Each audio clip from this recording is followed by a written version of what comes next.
ስሜት ላይ አይደለሁም። በቃ ከራሴ ጋር አይደለሁም። በትንሽ ጊዜ በቃ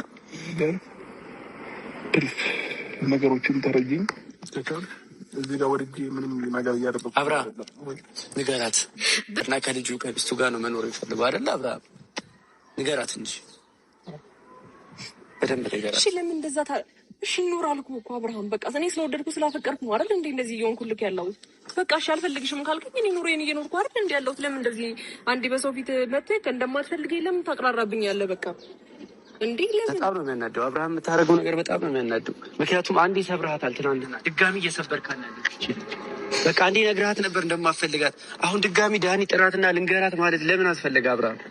ለምንድን ነው በልጅቷ ስሜት ላይ የምትጫወተው? አምኛለሁ እኮ አብርሃም፣ እንደማትፈልገኝ እሺ ብያለሁ እኮ አልመጣሁብህም አይደል እንዴ? ለምን በዳኒ ፊት እንደዛ የምትለኝ? ሄርሜላ ደጋግሞ ሊነግርሽ ሞከረ፣ ግን አልተረዳሽውም። ተረዳሽ? በቃ ዛሬ ላይ ምን አለኝ? ጠዋት ነው የደወለው፣ በጣም በጠዋት ነው የደወለው። በቃ ዳኒ ሄርሜላ ከህይወቴ እንድትወጣ ፈልጋለሁ፣ ደጋግሜ ነገርኳት፣ ግን ልትሰማኝ አልቻለችም። እና እባክህ በቻልኩ አቅም አንድ ያገናኘኝና የልቤ ውስጥ ያለው ነገር ልንገራት ብሎኝ ነው አይደል አብርሃም? አብርሃም ይሄን ያህል አስቸግረኝ ነው? በጣም ነው እየጨቀጨቅሽው እንደሆነ ነው የነገረኝ። ንገራት እንጂ አብርሃም። የምደውልልህም ቴክስት የምልክልህም ከጎን ለመሆን እየፈለግኩ ነው እንጂ ያለሁት አንተ እንደዚህ ጭቅጭቅ አይፈልግም። እሱ አይፈልግም ሄርሜላ አይፈልግም። አይሆን በአንተ ፊትም በሩታ ፊትም እየነገረኝ ነው። አልነገረሽም አብርሃም? ንገራት ንገራት እንጂ አብርሃም ንገራት እያልኩ ነው።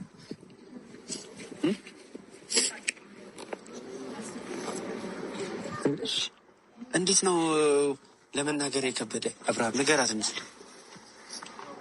በዚህ ልክ ነው ያማረርሽው። እያየሽው ነው፣ እያለቀሰ ነው ልጁ።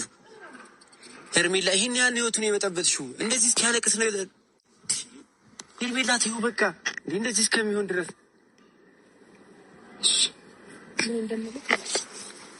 ማለት ይሄን ያህል እኔ ከህይወት እንደወጣ በዚህ ልክ መስመርህን አልፈት እንደዚህ ማድረግ አልነበረብኝም። አብሽ ይሄን ያህል ቆጨ ከኔ ጋር በማሳለፍ አብርሃም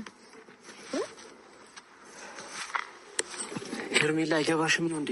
እየነገረሽ እኮ ነው አብርሃም። መሄድ ከፈለግሽ ሂድ። አንድ እንቅጩ ነግራት ሂድ አብርሃም። ከዚህ በላይ መልካም ህይወት ነው የምትመኝላት ንገራት። መልካም ህይወት ነው የምትመኝላት ንገራት አብርሃም።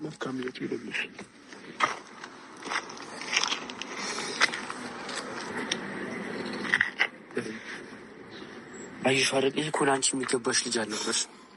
ገባሽ? አንቺ በወደድሽው ባፈቀርሽው እንዴት ነው እንደዚህ የሚልሽ? ራሴን ህይወት መኖር እችላለሁ። አሁን ከቻልክ በቃ ከዚህ በላይ ምን ማድረግ አንተማ አታስፈልገኝም። ራሴን ህይወት መኖር እችላለሁ። አሁን ከቻልክ በቃ ከዚህ በላይ አብርሃም ለኔ እንደዚህ መጥፎ ሰው እንዲሆን አታድርግ። በቃ ማለት እኔ እኮ አይደለሁም መጥፎ ሰው እንዲሆን ያደረኩት። አይደለም አታገናኘኝ። እንደዚህ እንደማይፈልገኝ በሰፊት እንደዚህ አትናገሩኝ። በቃ ስሚኝ፣ ቢያንስ ከጎንሽ ነው ያለው። ገባሽ አይደለ? ከዚህ በኋላ ነው ያለው። እሺ በፈለግሽኝ ሰዓት ላይ ያለው፣ በፈለግሽ ጊዜ መውጣት ይችላል የሚል አብርሃም የሚለው ሰው ግን ላንቺ አይገባሽ። ሄርሚ እባክሽ ሄርሚ